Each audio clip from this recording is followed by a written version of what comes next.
Assalamualaikum warahmatullahi wabarakatuh. Selamat siang, salam sejahtera untuk semuanya.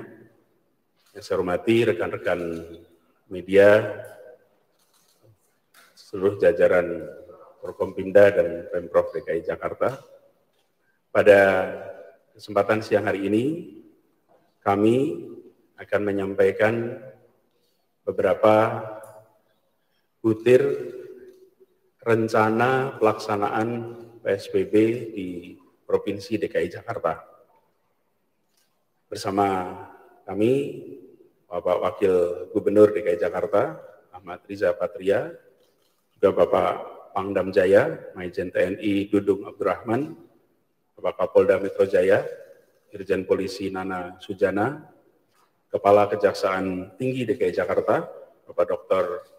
Asri Agung Putra, juga juru bicara Satgas Penanganan COVID-19, Profesor Dr. Wiku Bakti Bawono Adisasmito. Kami menyadari bahwa pada saat ini seluruh masyarakat, kita semua masih menghadapi tantangan yang tidak kecil terkait dengan COVID ini. Dan kami di DKI Jakarta terus memastikan bahwa semua langkah yang kita lakukan adalah untuk memastikan keselamatan warga Jakarta, warga Indonesia, dan semua yang berkegiatan di kota ini. Prinsip transparansi, prinsip keterbukaan, prinsip apa adanya di dalam menyampaikan fakta-fakta dari awal selalu kita pegang. Dan kita ingin agar seluruh masyarakat mengetahui persis situasi dan tantangan yang dihadapi di kotanya. Dengan begitu kita memiliki kesamaan pemahaman agar bisa melangkah ke depan bersama dengan baik. Beberapa hari yang lalu, PSBB transisi berakhir, kita memerlukan waktu ekstra untuk merumuskan kebijakan-kebijakan atau detail kebijakan untuk PSBB mulai tanggal 14, karena ada kondisi wabah yang agak berbeda dengan situasi sebelumnya. Kita menyadari bahwa wabah COVID ini dinamis.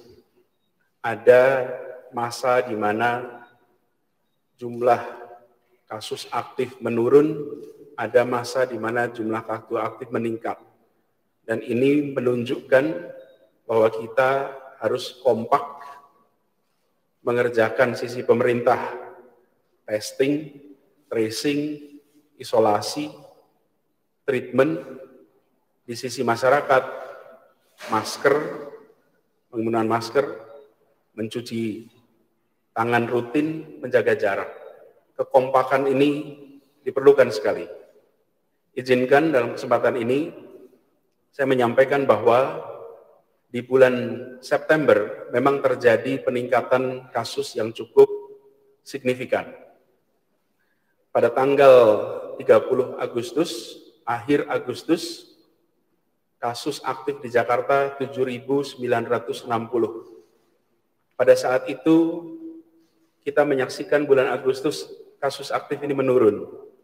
Tapi memasuki bulan September, sampai tanggal 11 September kemarin, jadi 12 hari pertama, bertambah sebesar 3.864 kasus, atau sekitar 49% dibandingkan akhir Agustus.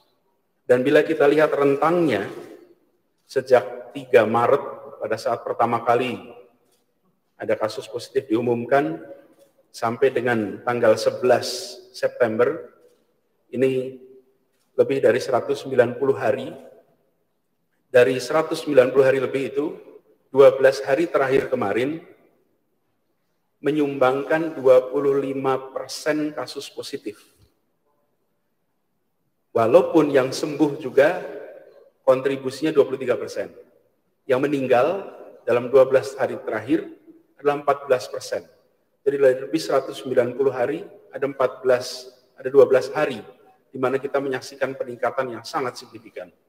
Itulah sebabnya kita merasa perlu untuk melakukan langkah ekstra bagi penanganan kasus COVID di Jakarta, karena sejak tanggal 4 Juni kita sudah mulai melakukan transisi, di mana kegiatan-kegiatan yang semula tidak diizinkan sudah mulai dibuka dan sudah mulai aktivitas sosial, ekonomi, budaya bergerak. Tetapi menyaksikan kejadian selama 12 hari terakhir ini, kami merasa perlu untuk melakukan pengetatan agar pergerakan pertambahan kasus di Jakarta bisa terkendali. Karena bila ini tidak terkendali, dampak ekonomi, sosial, budaya akan menjadi sangat besar. Ini sebabnya kita melakukan formulasi yang berbeda dibandingkan dengan masa transisi kemarin. Formulasi yang berbeda inilah yang menyebabkan kita harus memerlukan waktu ekstra, dan pada siang hari ini alhamdulillah bisa kita sampaikan sama-sama. Perlu kami garis bawahi di sini bahwa di Jakarta kegiatan testing dilakukan secara masif karena kebijakan kita adalah mendeteksi kasus-kasus positif COVID seawal mungkin. Dengan demikian, maka mereka yang terpapar bisa melakukan isolasi agar tidak menularkan pada yang lain. Di sisi lain, bila yang terpapar memiliki komorbid atau lanjut usia, penyakit komorbid itu penyakit bawaan yang berisiko, maka kita bisa melakukan isolasi di fasilitas-fasilitas kesehatan kita. Di seluruh Indonesia sudah dilakukan tes PCR sebanyak 1,49 juta, dan Jakarta melakukan 732.000 lebih dari seluruh jumlah orang tes di Jakarta di Indonesia. Masifnya tes yang dilakukan ini dalam rangka menyelamatkan nyawa warga Jakarta. Beberapa hari terakhir kita menyaksikan angka kematian yang meningkat. Walau tingkat kematiannya menurun. Tingkat kematian itu artinya angka statistiknya. Prosentase yang meninggal, jumlah orang meninggal dibagi jumlah kasus, memang menurun tingkat kematian. Tapi nominalnya, jumlah orang yang meninggalnya mengalami peningkatan yang cukup tinggi. Nah, itu sebabnya dengan dilakukan masif testing, kita berharap bisa nantinya kita menyelamatkan lebih banyak nyawa di Jakarta, karena itulah tugas utama kita. Jadi kalau dihitung dengan standar yang diharuskan di WHO, di Jakarta ini sudah dilakukan pengetesan lebih dari 4 kali lipat standar WHO. Dan kita akan terus tingkatkan testing, bahkan ke depan 2 pekan ini khusus tracing akan dilakukan peningkatan secara sangat signifikan. Nanti kami akan jelaskan. Ini adalah gambaran situasi di Jakarta, bahwa 12 hari terakhir kita menghadapi masalah yang cukup menantang. Langkah-langkah ke depan adalah pembatasan, sehingga kita memasuki fase pembatasan yang berbeda dengan pada masa transisi kemarin. Perlu saya garis bawahi di sini bahwa pengelolaan PSBB di Jakarta ini diatur ada 3 peraturan gubernur. Peraturan Gubernur nomor 33 tahun 2020, ini tentang pelaksanaan pembatasan sosial berskala besar, ditetapkan pada 9 April 2020. Kemudian Peraturan Gubernur DKI Jakarta nomor 79 tahun 2020, ditetapkan tanggal 19 Agustus, ini terkait dengan penerapan disiplin dan penegakan hukum protokol kesehatan. Lalu Peraturan Gubernur nomor 88 tahun 2020, ditetapkan hari ini 13 September tentang perubahan Peraturan Gubernur nomor 33. Prinsipnya dalam masa PSBB yang berlaku di Jakarta sejak tanggal 10 April dan sampai dengan hari ini Jakarta masih berstatus PSBB. Sesuai Permenkes, PSBB itu berlaku 2 mingguan dan dapat diperpanjang. Nah, pada prinsipnya selama masa PSBB sebisanya tetap berada di rumah. Dianjurkan untuk tidak bepergian, kecuali untuk keperluan mendesak, kecuali untuk aktivitas dalam usaha esensial yang memang diperbolehkan. Dan ada 5 faktor dalam pembatasan ini. Pembatasan aktivitas sosial, ekonomi, keagamaan, budaya, pendidikan, dan lain-lain. Itu pertama. Yang kedua adalah pengendalian mobilitas. Yang ketiga adalah rencana isolasi yang terkendali. Yang keempat adalah pemenuhan kebutuhan pokok. Dan yang kelima adalah penegakan sanksi. Jadi pesan paling penting dalam PSBB adalah tetap berada di rumah kecuali ada kebutuhan yang mendesak dan esensial baru bepergian.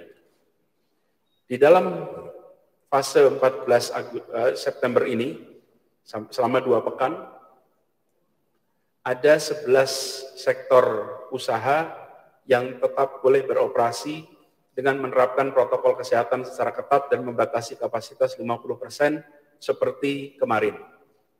Jadi ke-11 sektor ini adalah sektor kesehatan, bahan pangan dan makanan minuman, kedua, ketiga sektor energi, keempat sektor komunikasi dan teknologi informasi, kelima adalah sektor keuangan, perbankan, sistem pembayaran dan pasar modal, dan seluruh yang berada dalam sistem keuangan di Indonesia.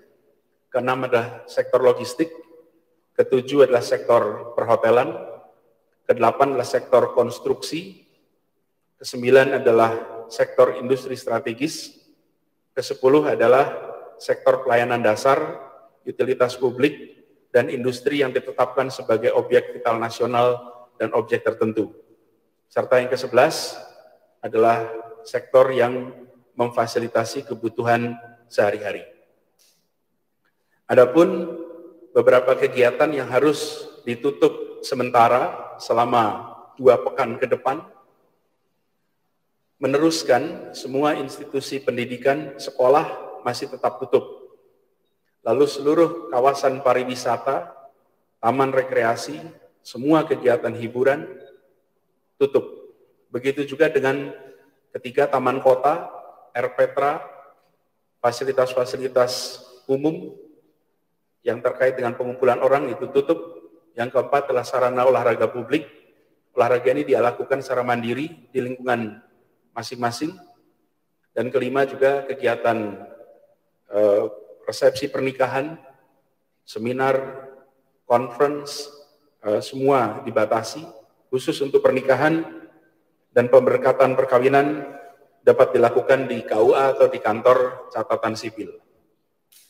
Lalu kegiatan-kegiatan esensial yang dapat beroperasi dengan kapasitas dibatasi, ini termasuk kantor perwakilan negara asing atau organisasi internasional, BUMN dan BUMD yang terlibat di dalam penanganan COVID-19, organisasi kemasyarakatan lokal dan internasional yang bergerak pada sektor kebencanaan. Adapun terkait dengan kantor pemerintahan, sesuai dengan Peraturan Menteri Pendayagunaan Aparatur Negara dan Reformasi Birokrasi, di zona dengan risiko tinggi, maka dibolehkan untuk beroperasi dengan maksimal 25% dari pegawai. Jakarta 2 pekan ke depan akan beroperasi dalam status mengizinkan ASN 25% sesuai dengan Peraturan Menteri Pan-RB. Adapun para pimpinan berhak untuk melakukan penyesuaian yang terkait dengan pelayanan publik yang mendasar yang memang mengharuskan lebih dari 25% pegawai, misalnya terkait dengan kebencanaan, terkait dengan penegakan hukum, dan sektor-sektor lainnya. Ada catatan di sini, dalam seluruh aktivitas, bila ditemukan kasus positif pada lokasi kegiatan-kegiatan ini, maka seluruh usaha dan kegiatan di lokasi tersebut harus ditutup paling sedikit 3 hari operasi. Bukan hanya kantornya, tapi gedungnya semua harus tutup selama 3 hari operasi. Ini diatur dalam Pergub nomor 88. Kemudian beberapa tempat kegiatan yang juga bisa beroperasi, tapi dengan kondisi tertentu, restoran, rumah makan, kafe, bisa beroperasi hanya dengan memberikan pengantaran atau ambil bawa pulang, tetapi tidak diizinkan untuk menerima pengunjung untuk makan di tempat. Sehingga beroperasi bisa, tapi hanya untuk pesan antar atau bawa pulang. Lalu tempat ibadah di lingkungan pemukiman yang digunakan oleh warga, ini dapat beroperasi dengan kapasitas 50%, tapi tempat ibadah yang dikunjungi peserta dari berbagai komunitas, berbagai lokasi, dan tempat ibadah di kampung-kampung, komplek yang zona merah, itu tidak diizinkan untuk beroperasi. Jadi misalnya masjid raya harus ditutup dulu, tapi tempat ibadah di komunitas bisa tetap dijalankan. Kemudian terkait dengan kegiatan perkantoran swasta yang masuk dalam kategori non-esensial, tempat ini bisa beroperasi dengan pembatasan kapasitas. Pimpinan kantor dan tempat kerja wajib mengatur mekanisme bekerja dari rumah bagi para pegawai. Apabila sebagian pegawai harus bekerja di kantor, maka pimpinan tempat kerja wajib membatasi paling banyak 25% pegawai berada dalam tempat kerja dan dalam waktu bersamaan. Pasar dan pusat perbelanjaan dapat beroperasi dengan menetapkan batasan kapasitas paling banyak 50% pengunjung yang berada dalam lokasi yang bersamaan, tapi restoran, rumah makan, kafe yang berada di dalamnya hanya boleh menerima pesan antar dan bawa pulang. Dalam masa 3 bulan ini, pasar alhamdulillah telah menjadi tempat di mana kedisiplinan untuk pengawasan terjadi antar para pedagang. Tindakan kita untuk menutup pasar bila ditemukan kasus positif telah membuat para pedagang bersama-sama menegakkan kedisiplinan untuk menghindari pasarnya ditutup. Jadi saat ini kita menyaksikan justru kasus terbanyak dari kejadian-kejadian yang sekarang bermunculan adalah dari perkantoran. Itulah sebabnya dalam PSBB mulai 14 September ini, fokus utama kita adalah pembatasan di arena perkantoran. Di arena perkantoran pemerintahan, kedisiplinan untuk mengatur jam kerja dan mengatur jumlah pegawai telah berjalan lebih baik. Tapi di swasta harus ada peningkatan kedisiplinan. Karena itulah dengan diwajibkan para pimpinan mengatur pekerjaannya bekerja dari rumah, apabila harus bekerja maka sebanyak-banyaknya 20%, harapannya kita bisa menekan kasus yang bermunculan di klaster perkantoran. Ini berlaku selama 2 pekan ke depan, dan bila di pasar, di pusat perbelanjaan, di gedung perkantoran ditemukan kasus positif, maka bukan saja kantor atau penyewa di lantai tertentu, tapi seluruh gedung akan ditutup selama 3 hari operasi.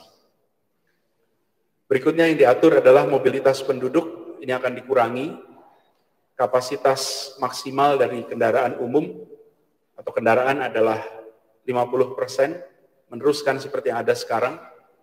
Kemudian ada pembatasan frekuensi layanan dan armada, lalu transportasi darat, kereta, dan kapal penumpang juga diatur dengan pembatasan jumlah penumpang per kendaraannya.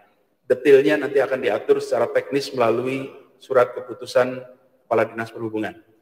Adapun kendaraan pribadi hanya boleh diisi maksimal 2 orang per baris kursi, kecuali bila kendaraan pribadi mengangkut keluarga yang berdomisili satu rumah. Tapi bila tidak satu domisili, maka harus mengikuti ketentuan maksimal 2 orang per baris. Kebijakan ganjil genap ditiadakan selama PSBB. Motor berbasis aplikasi diperbolehkan untuk mengangkut barang dan penumpang dengan menjalankan protokol kesehatan yang ketat, dan detail dari aturan-aturan ini akan disusun melalui SK Kepala Dinas Perhubungan. Terkait dengan sarana isolasi, seperti pernah kami sampaikan, kita membutuhkan untuk bisa mengendalikan penularan agar makin terbatas dengan cara mereka-mereka yang terpapar diisolasi. Kami sampaikan terima kasih kepada gugus tugas nasional, kepada pemerintah pusat yang telah memberikan dukungan untuk kita bisa menitipkan warga yang harus isolasi di fasilitas isolasi mandiri, baik di Kemayoran maupun di hotel dan penginapan atau wisma dan tempat-tempat lain yang ditunjuk oleh gugus. Jadi, mulai besok semua yang ditemukan positif diharuskan untuk isolasi secara terkendali di tempat-tempat yang telah ditetapkan. Isolasi mandiri di rumah tinggal harus dihindari karena ini berpotensi pada penularan klaster rumah. Dan ini sudah terjadi karena tidak semua kita memiliki pengetahuan, pengalaman untuk bisa menjaga agar kesehariannya tidak menularkan pada orang lain. Bila ada kasus positif yang menolak diisolasi di tempat yang telah ditentukan, maka akan dilakukan penjemputan oleh petugas kesehatan bersama dengan aparat penegak hukum. Dan kemudian kegiatan tracing, Dinas Kesehatan melalui Puskesmas akan melakukan active case finding, dan setiap masyarakat yang ditemui dalam kegiatan active case finding wajib untuk menerima kegiatan testing untuk menyelamatkan yang bersangkutan. Bila yang bersangkutan itu memiliki potensi positif, wajib untuk dites. Penentuannya oleh tim Dinas Kesehatan. Kemudian protokol kesehatan ini akan diintensifkan, penegakan disiplin dilakukan bersama nanti oleh Polri, TNI, Satpol PP, beserta dengan OPD yang sudah ditugaskan. Dan kita akan mengintensifkan di 2 pekan ke depan, mudah-mudahan pekan-pekan berikutnya kondisi sudah lebih baik, sehingga kedisiplinan bisa terjamin. Sejauh ini sudah ditindak 158.000 orang atau badan, bahkan denda yang terkumpul sudah sampai 4.333 juta rupiah.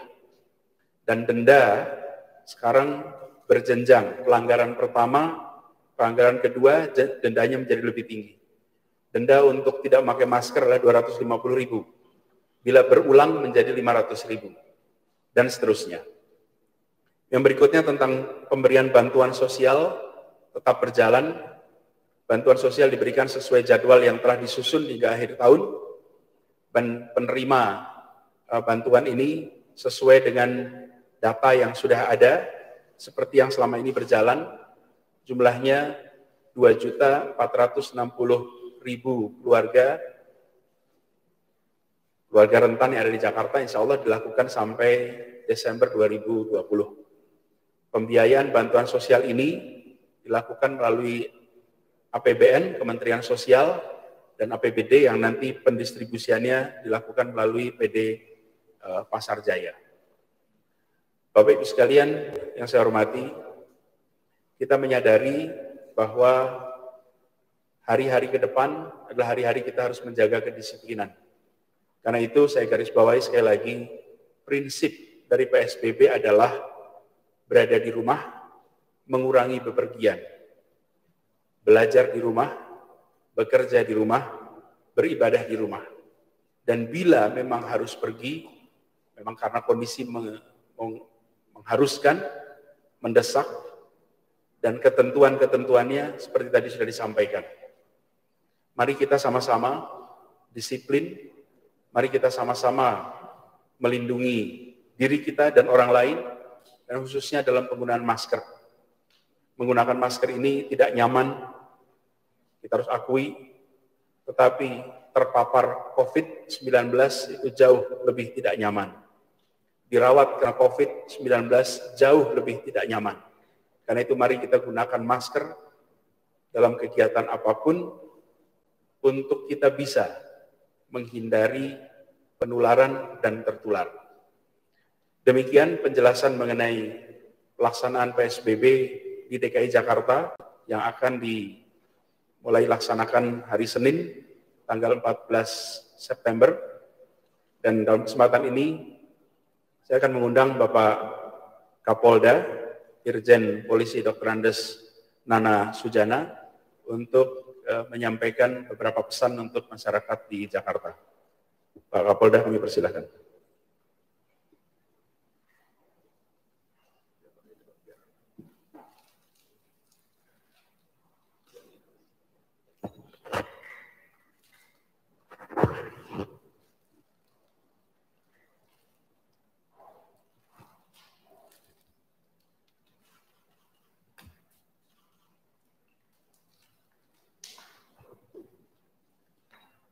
Baik, salam sehat.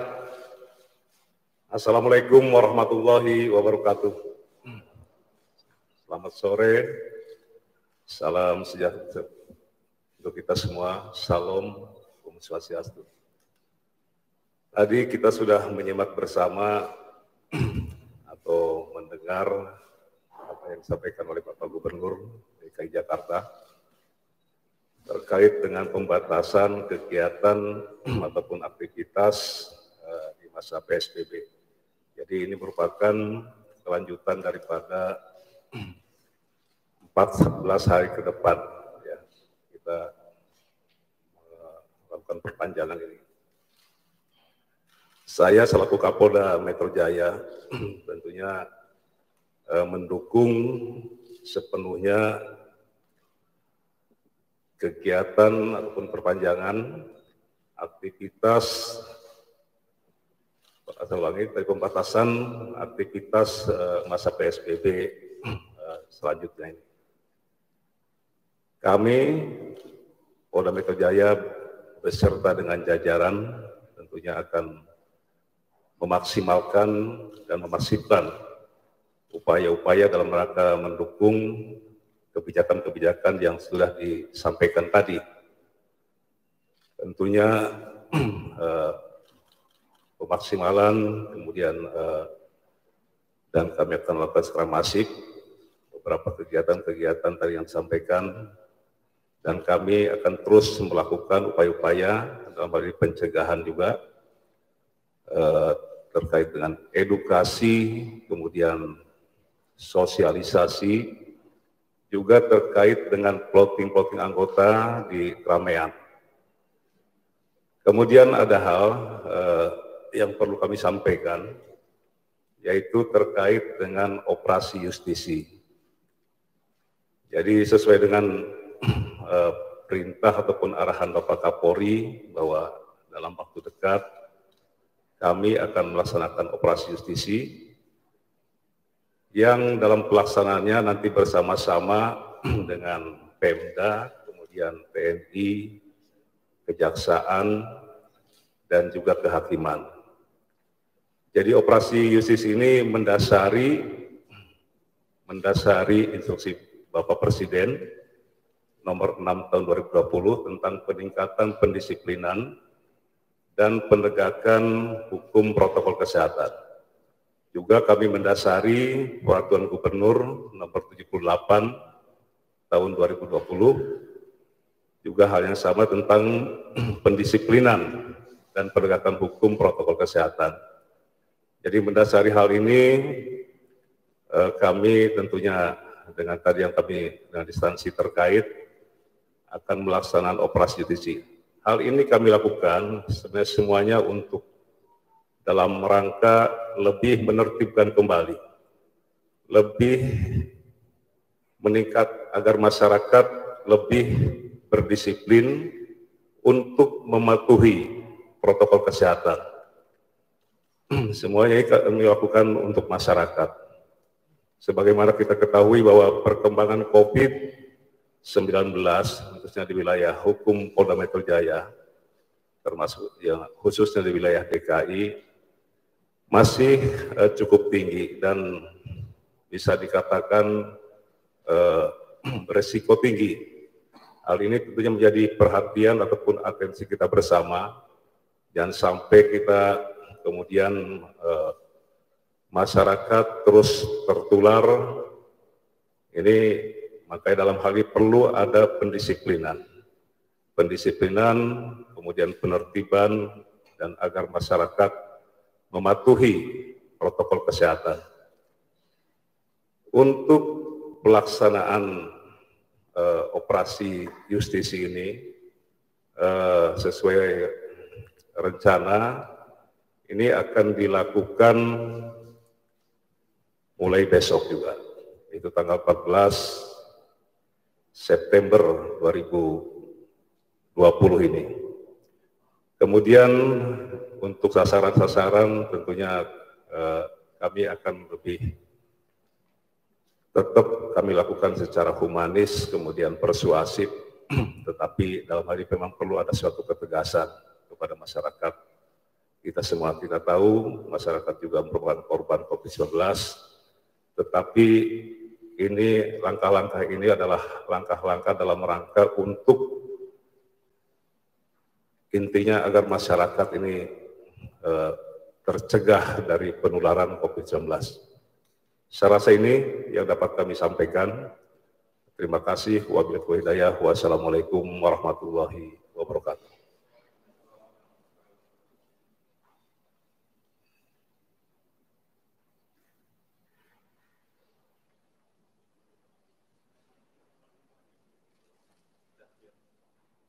Saya akan mengundang Pak Pangdam Jaya. Pak Pangdam, silakan.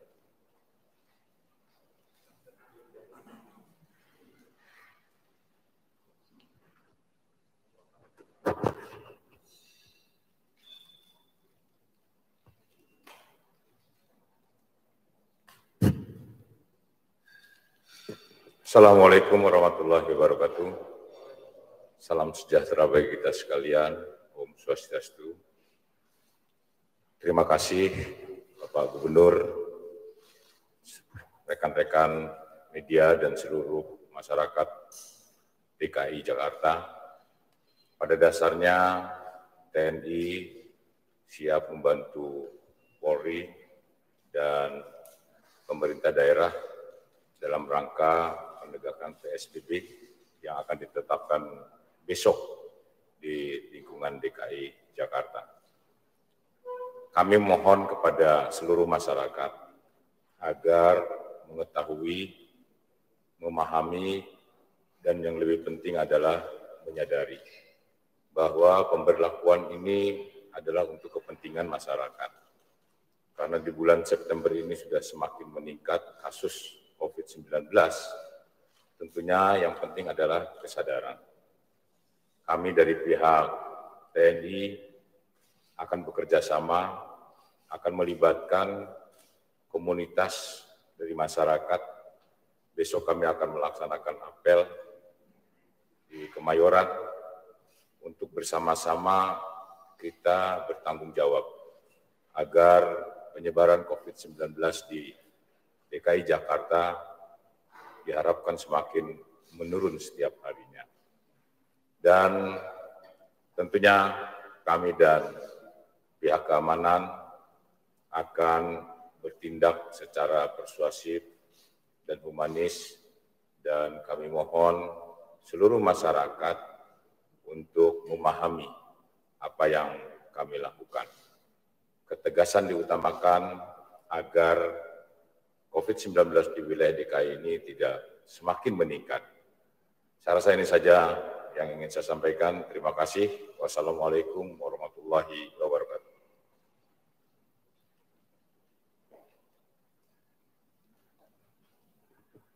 Terima kasih Pak Pangdam. Saya mengundang Pak Kepala Kejaksaan Tinggi. Pak, silakan Pak Asri.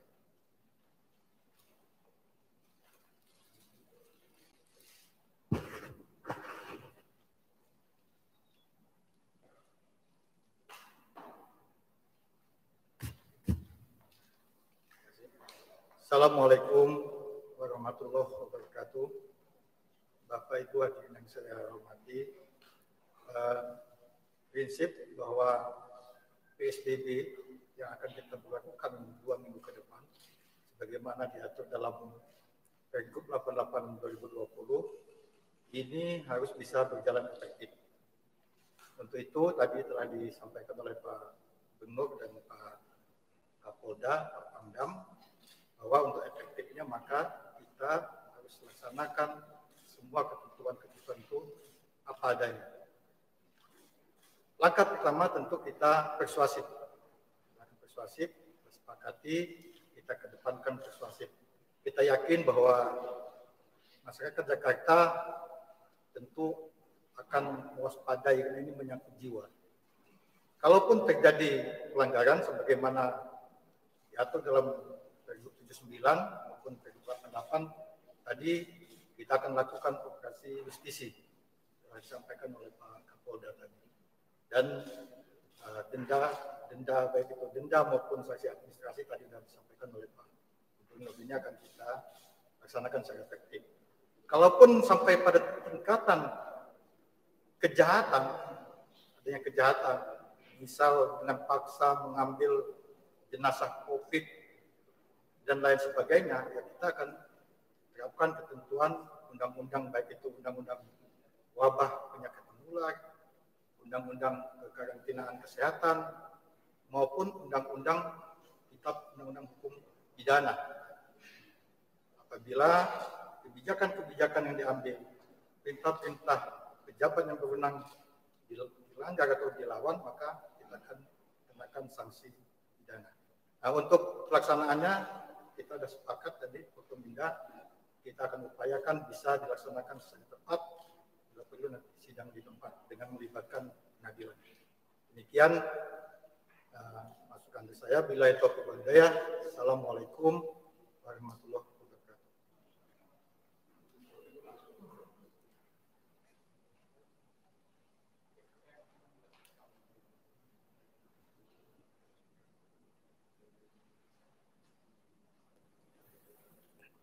Assalamualaikum warahmatullahi wabarakatuh. Salam sejahtera untuk kita semuanya.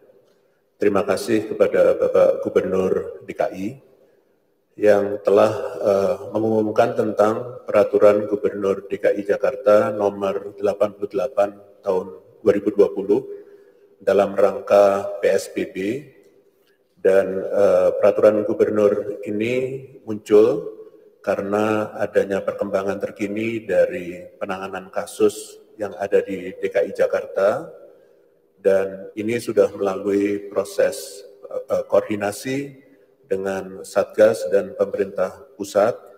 Seperti kita ketahui bersama, dalam pengaturan PSBB ini selalu ada proses tahapan yang terdiri dari 5 tahap. Yang pertama adalah prakondisi, yang kedua adalah timing, yang ketiga adalah prioritas, Yang keempat adalah koordinasi pusat dan daerah, dalam hal ini pemerintah pusat dan pemerintah daerah, serta satgas di pemerintah pusat dan satgas di daerah, serta monitoring evaluasi. Dengan keadaan yang berkembang ini, maka dilakukan PSBB di DKI yang memang sebagai kelanjutan dari PSBB sebelumnya, dengan harapan kasusnya bisa terkendali dan penularan bisa dicegah dan aktivitas ekonomi, sosial ekonomi, dan budaya bisa dijalankan dalam kapasitas yang terbatas. Dan untuk selanjutnya, ini bagian dari gas dan rem. Mekanismenya biasa saja, ini yang harus kita lalui, sehingga terjadi keseimbangan dan masyarakat betul-betul bisa menjalani adaptasi kebiasaan baru. Demikian kami sampaikan, pada prinsipnya pemerintah pusat selalu mendukung seluruh pemerintah daerah. Pada aspek ini adalah pemerintah DKI Jakarta agar semuanya dapat terkendali dengan baik dan kasusnya bisa menurun dan keselamatan dari tenaga kesehatan di fasilitas kesehatan juga bisa terjaga dengan baik. Terima kasih. Selamat siang. Wassalamualaikum warahmatullahi wabarakatuh.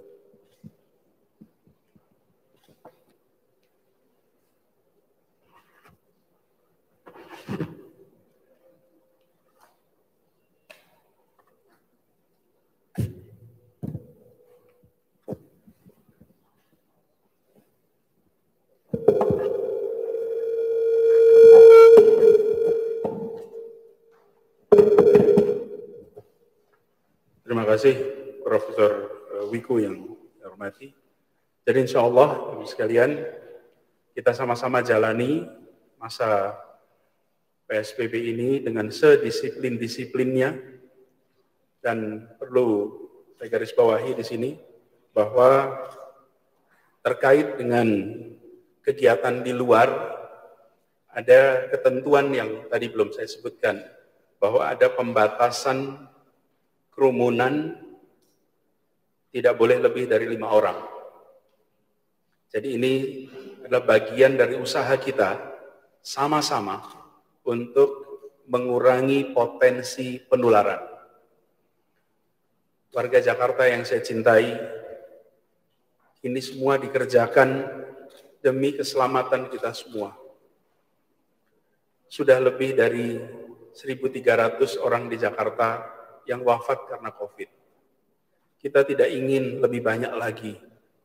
Kita ingin menjaga keselamatan, kita ingin semua bisa melewati masa pandemi ini, tetap berkumpul bersama keluarga, tetap bekerja di rumah bersama di kantor dengan kolega, dan kita ingin agar kita makin solid sebagai masyarakat. Karena itu, mari sama-sama disiplin diri kita tingkatkan.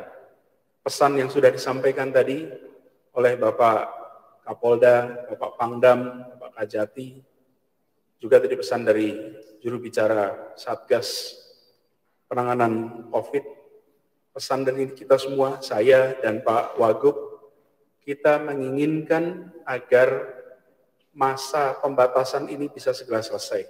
Bapak Ibu sekalian, saudara-saudara semua, warga Jakarta yang saya cintai, semua juga menginginkan itu. Tapi untuk bisa ke sana, dan insya Allah kita akan sampai di sana.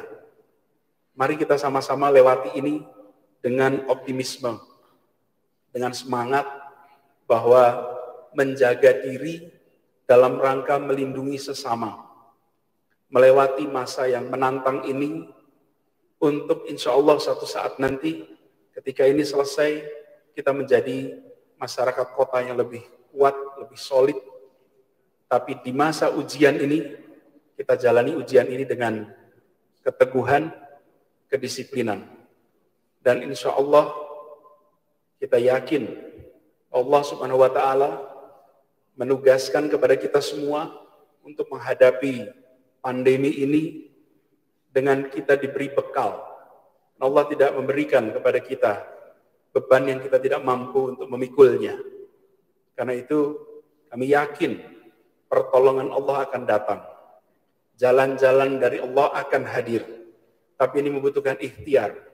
Sambil kita berdoa, dalam setiap kegiatan ibadah kita, tambahkan doa untuk keselamatan diri kita, keluarga kita, masyarakat kita, dan doa agar wabah COVID-19 ini segera diangkat. Takdir itu akan menemui ikhtiar. Bagian kita berikhtiar. Dan ikhtiarnya tidak bisa 1 orang, 2 orang, 3 orang. Tapi harus semua kita berikhtiar dengan arah yang sama. Arahnya adalah memotong mata rantai penularan COVID-19. Kita kerjakan sama-sama. Insya Allah Jakarta segera terbebas dan masa PSBB jalani dengan disiplin. Ya mungkin ini terasa berat, ya mungkin ini terasa tidak nyaman, ya mungkin ini terasa membebani. Tapi kita jalani ini, insya Allah sesudah masa ini kita akan terasa lebih ringan, kita akan bisa melewati masa ini dengan baik, berkegiatan kembali dengan baik. Demikian penjelasan dari kami. Nanti detail peraturan Gubernur nomor 88 akan segera kita sampaikan kepada seluruh masyarakat, sehingga masyarakat bisa secara rinci melihat semua ketentuan yang ada dalam aturan ini. Terima kasih atas perhatiannya. Semoga Allah Subhanahu wa Ta'ala melindungi Jakarta dan merahmati seluruh warganya. Terima kasih. Assalamualaikum warahmatullahi wabarakatuh.